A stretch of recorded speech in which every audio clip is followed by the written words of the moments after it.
रात के तकरीबन 1:30 हो रहे थे जब प्रयागराज के कुंभ मेला में सेक्टर 2 यानी संगम नोच की तरफ लोगों ने कूच करना शुरू किया था।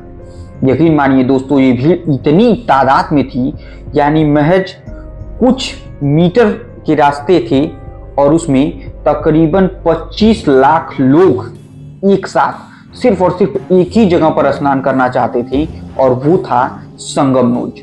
जो लोग इस जगह पर पहले पहुंच चुके थे वो इसी जगह पर आराम करते और रुक करके इंतजार करते कि जैसे ही ब्रह्म मुहूर्त होगा तो वो इस नदी में यानी संगम में स्नान करेंगे और स्नान करने के बाद वो ब्रह्म मुहूर्त का आनंद लेंगे, भगवान के साथ स्नान करेंगे, क्योंकि ऐसा मौनी अमावस्या के दिन स्नान करने से उस कुंभ की नगरी पर मान्यता प्राप्त है, जो संगम पर है, जहां पर गंगा यमुना सारी लोग एक साथ ये नदियां एक दूसरे में मिलती हैं, जिन्हें गंगा माँ की पवित्र स्थान भी कहा जाता है। ऐसा भी माना जाता है कि इस जगह पर अमृत की बूंद गिरी हुई थी, जिसकी वजह से हर कोई सिर्फ और सिर्फ उसी जगह पर कुंभ का स्नान करना चाह रहा था। और इसी स्नान के चक्कर में महज कुछ मीटर की रास्तों में 25 लाख लोगों की भीड़ अचानक से आती है। कुछ रील्स हम देखते हैं जिसमें एक महिला कुशीनगर की है जो बता रही है कि जैसे ही वो भीड़ आती है तो उसमें कुछ लड़के आते हैं जो कच्छे पर होते हैं और वो अपनी कोहिनी से महिलाओं को दाबना शुरू करते हैं और दाबते हुए एक के बाद एक कई महिलाओं को दाबते हुए और रौंदते हुए उनके ऊपर से चढ़ते हुए उस संगम की तरफ बढ़ जाते हैं। हालांकि इस बात की मैं पुष्टि नहीं करता हूं, लेकिन वो इंस्टाग्राम की एक रील में दिखाया जाता है, जिसे देखने के बाद ऐसा लगता है कि कहीं संगम को की पूरी व्यवस्था को खराब करने के लिए किसी ने ये खौफनाक साजिश तो नहीं रची। आखिर कैसे हुई उस 30 लोगों की मौत और कैसे हुए तकरीबन 25 से 30 लोग घायल? क्या है पूरी जानकारी और इस पर अब कैसे होगी जांच, और क्यों अगर प्रशासन ने चाहा होता तो इतनी बड़ी घटना को कंट्रोल भी कर सकता था? कहां चूक रह गई? ये सब कुछ हम आज आपको बताएंगे, लेकिन उससे पहले अगर आप हमारे चैनल पर नए हैं तो कृपया चैनल को सब्सक्राइब, वीडियो को लाइक और वीडियो को ज़्यादा से ज़्यादा शेयर कीजिए। दरअसल दोस्तों, जब हम उन तस्वीरों को देखते हैं जिसमें चारों तरफ बैग पसरे हुए हैं, बैगों के बगल में तमाम लोग सोए हुए नजर आ रहे हैं और कुछ लोग उसी सोए हुए लोगों के बीच में खड़े होकर रील बना रहे होते हैं और रील बनाकर उसे इंस्टाग्राम पर पोस्ट करते हैं, अन्य जगहों पर पोस्ट करते हैं और वो बाकायदा बताते हैं कि देखिए ये भगदड़ मची है जिसमें इन लोगों के इतने सामान छूट चुके हैं। तो कभी कोई कैमरा किसी महिला की तरफ लेके जाता है और वो महिला रोते हुए कहती है कि मेरी कोई मदद नहीं कर रहा है, मैंने सीआरपीएफ को बुलाया, मैंने पुलिस को बुलाया, लेकिन बावजूद उसके मेरी कोई मदद नहीं हो पा रही है, मेरा शासन प्रशासन सुन नहीं रहा है। इस तरीके की बातें हो रही होती हैं कि तभी उस संगम नोच की पॉइंट पर एक नहीं दो नहीं बल्कि 50 एम्बुलेंस लाइन से भरी रहती हैं, जिसकी वीडियो भी दिखती है और एक के बाद एक कर 100 को वहां से, कुछ घायलों को वहां से लेकर जाया जाता है और कुंभ मेला क्षेत्र में बने केंद्रीय हॉस्पिटल में भर्ती कराया जाता है। लोग अपने एक दूसरे के जानने वाले को खोजते हैं, पहचानते हैं कि आखिर वो कहाँ गए, क्यों नहीं मिल रहे हैं और क्या हो गया उनके साथ। कुछ लोग तो अंदर नहाने गए थे, बाहर निकल कर आते हैं तो उन्हें अपने घर का कोई नजर नहीं आता है। ऐसे ही एक लड़का पोल नंबर 35 के पास खड़ा रहता है और जैसे ही वो बाहर निकल कर आता है तो अपनी माँ को ढूंढता है और उसकी माँ उसे नजर नहीं आती है। फिर उसे एक वीडियो में मैंने देखा कि एक व्यक्ति समझा रहा होता है कि 4 नंबर सेक्टर 4 में चले जाओ, वहां खोया पाया केंद्र है, वहां से अपनी माँ को बुलाओ, पुकारो, शायद वो मिल जाएंगी। इस तरीके से दोस्तों एक भयावह स्थिति जो बन जाती है उस दरमियान, जो तकरीबन 1 बजे रात को थी, उसे देखने के बाद काफी मन में अजीबोगरीब सा माहौल बन जाता है, क्योंकि हम विश्व में एक रिकॉर्ड क्रिएट करने वाले थे और वो रिकॉर्ड ये था कि एक साथ एक प्रयागराज में इतने लोगों ने स्नान किया और व्यवस्थाओं की जितनी हम तारीफ कर रहे थे उतनी कम थी। इतनी लोगों की व्यवस्थाएं शायद ही करना असंभव तो था, लेकिन मानना पड़ेगा शासन प्रशासन का, जिस तरीके से उन लोगों ने इस मैनेजमेंट को किया। पूरे प्रयागराज मेले को तकरीबन 25 सेक्टरों में बांटा, हर जगह 40 से ज़्यादा घाट बनाए गए और हर जगह लोगों को डाइवर्ट किया गया कि आप जहां से आ रहे हैं वहीं नहा लीजिए।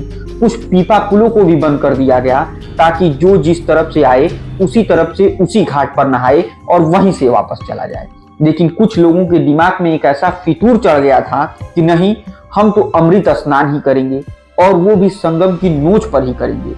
संगम की नोच जो है, जो सेक्टर नंबर 2 पर बनी थी, और इस जगह पर ऐसा मान्यता है कि मौनी अमावस्या के दिन सिर्फ और सिर्फ अगर जितने भी अखाड़े के लोग हैं, साधु संत लोग हैं, उनके लिए एक अलग रास्ते का निर्माण होता है और वो लोग उस जगह पर स्नान करने के लिए उस दिन उनकी मान्यता मानी जाती है। लेकिन जनता के दिमाग में तो सिर्फ और सिर्फ ये भर चुका था कि उसे मौनी अमावस्या के दिन संगम की नोच पर उस स्थान पर स्नान करने से अमृत स्नान का फल मिलेगा।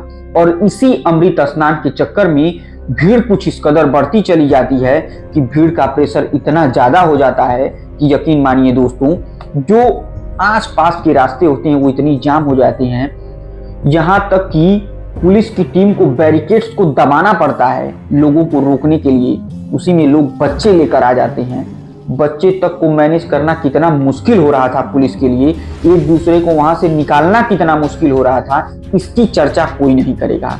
लेकिन महज इस घटना को लेकर न सिर्फ देश में बल्कि विदेशों तक में, अमेरिका तक जैसे देशों के मैंने तमाम न्यूज चैनलों को देखे जिसमें ये कहा जा रहा है कि क्या जरूरत थी उस एक जगह पर इतने लोगों को एक साथ बुला के स्नान कराने की। रोज बुलाते, रोज स्नान करते। हालांकि उन लोगों को हमारी संस्कृति के बारे में कुछ नहीं पता है।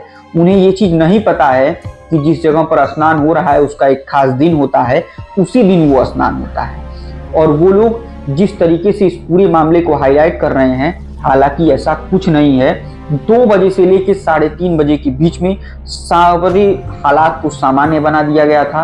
वहां पर कहीं किसी भी तरफ से संगम पर किसी भी प्रकार की कोई दिक्कत नहीं हो रही थी। उसके बाद जो लोगों ने स्नान किया सबको सारी सुविधा मुहैया कराई जा रही थी, उनके स्नान को सुगम बनाया जा रहा था। हालांकि कुछ देर के लिए संगम के उस रास्तों को बैरिकेड भी कर दिया गया था ताकि वहां से सकुशल सुरक्षित जितने लोगों की भगदड़ में मौत हो चुकी है या फिर भगदड़ में जो लोग घायल हैं उन्हें मेडिकल कॉलेज से लेकर हर जगह पहुंचाया जा रहा है। दैनिक भास्कर की एक पत्रकार होती हैं सृष्टि मिश्रा, जो प्रयागराज मेडिकल कॉलेज में जाती हैं, और जैसे ही वो अंदर एंट्री करने की कोशिश करती हैं कि तभी अचानक उनसे पूछा जाता है कि आप पत्रकार हैं? तो वो कहती हैं हाँ मैं पत्रकार हूँ। तो उन्हें कहा जाता है कि आप बाहर रहिए। और जब परिजनों से पूछा जाता है तो बताते हैं कि अंदर तकरीबन 20 से 25 लाशें पड़ी हुई हैं, जबकि प्रशासन 25 से 30 लोगों की मौत का आंकड़ा बता रहा है। कि दैनिक भास्कर की अगर मानी तो तकरीबन एक लाश पर 40 का टैग लगा हुआ था, जिसमें से कुछ लोगों के नाम जिन्हें हमें पता चल पाए हैं हम आपको बता रहे हैं। फतेहपुर के ताल निर्जा के रहने वाले 62 साल की प्रभावती राजभर की भगदड़ में मौत हो जाती है। उसके बाद बलिया के 2 अलग अलग गांव से मां बेटी सहित 4 महिलाओं की मौत होती है। फिर फेफना थाना क्षेत्र के नसीराबाद के रहने वाले दिनेश पटेल अपनी मां लालती देवी, पत्नी रानी पटेल, बेटी रोशनी जो 10 वर्ष की थी उसके साथ कुंभ मेले में नहाने के लिए आए थे, उनकी भी मौत हो जाती है, जिसमें शायद माँ बेटी की मौत होती है और दिनेश लाल जी अभी बचे हुए हैं। गोंडा के रहने वाले 47 साल के ननकन की मौत हो जाती है। इसके अलावा बलिया के 2 और महिलाओं जिसमें मीरा सिंह व रिंकी सिंह की भी इसी भगदड़ के दौरान मौत हो जाती है। तो कुल मिला कर कुछ इसी तरीके से आंकड़ा है जिसमें मौतों का सिलसिला जारी रहता है। लेकिन आप इस चीज को समझ सकते हैं कि उन मौत के आंकड़ों को तो आप बार बार सोच रहे हैं, लेकिन ये नहीं सोच रहे हैं कि 10 करोड़ लोगों का मैनेजमेंट किस तरीके से उत्तर प्रदेश के प्रशासन ने किया, जो इतना सराहनीय था कि आखिरकार उन लोगों ने इस पूरे मामले को मैनेज किया। किस तरीके से इतने दिन तक उन लोगों ने व्यवस्था बनाई रखी, इस मामले की भी पूरी जांच की जा रही है। और यकीन मानिए अगर ये भगदड़ किसी साजिश के तहत की गई होगी और उसकी जरा सी भी पुष्टि हो जाएगी ना, तो यकीन मानिए फिर जीवन में वो लोग कभी किसी कुंभ मेले में जाने लायक नहीं रह जाएंगे। जैसा कि एक मैंने शुरू में ही चर्चा किया कि एक वीडियो में एक महिला कह रही है कि 8-10 लड़के जो कच्चे में थे और बार बार अपनी कुहनी से कुछ लोगों को दाब रहे थे। अगर कोई ऐसा व्यक्ति किसी वीडियो में नजर आता है तो मुझे यकीन है कि उत्तर प्रदेश शासन प्रशासन की तरफ से अनुशासनात्मक एवं कठोर दंडनीय कार्रवाई उन लोगों के लिए भी की जाएगी। अगर इस तरीके से व्यवस्थाओं को अव्यवस्थाओं में कोई लोग परिवर्तित करने की कोशिश किए होंगे या इस तरीके की हंगामा के माध्यम से कुछ मामले को आगे बढ़ाए होंगे, तो उन्हें सतर्क जरूर रहना चाहिए।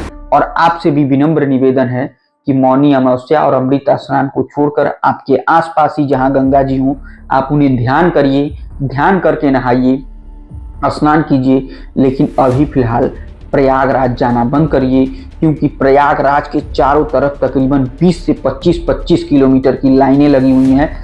कुछ लोगों से वार्तालाप के दौरान पता चला कि वो कल रात के 10 बजे निकले हुए हैं, सुबह के 10 बजे तक उनकी बसें सिर्फ और सिर्फ आधे किलोमीटर की ही दूरी तय कर पाएंगी। आप समझ सकते हैं कि प्रयागराज में कितनी भीड़ है, जिसको कंट्रोल करना तो अब नामुमकिन लग रहा है। और यकीन मानिए दोस्तों, अभी आप वहाँ न जाइए। आपके पास बसंत पंचमी है, फिर एक और अमावस्या है। इस तरीके से आप स्नान करने बाद में जाइए जब थोड़ी सी भीड़ कम हो। और उत्तर प्रदेश के मुख्यमंत्री योगी आदित्यनाथ जी की तरफ से सभी मृतकों को 25-25 लाख रुपए देने का वादा भी किया गया है। तो इस तरीके से दोस्तों ये थी पूरी कुंभ मेले और प्रयागराज की जानकारी। उम्मीद करते हैं कि आप शांति व्यवस्था बनाए रखें और कुंभ मेले में अगर जाएं तो वहां सिर्फ सहयोग की दृष्टि से जाएं। अगर कोई फंसा हुआ है तो उसे निकालिए, न कि उसे रौंद करके आप खुद आगे बढ़ते चले जाइए। तो दोस्तों इसी के साथ आज के जुर्म के वर्चस्व की कहानी को हम यहीं समाप्त करते हैं। तब तक के लिए मुझे दीजिए इजाजत। जय हिंद, जय भारत।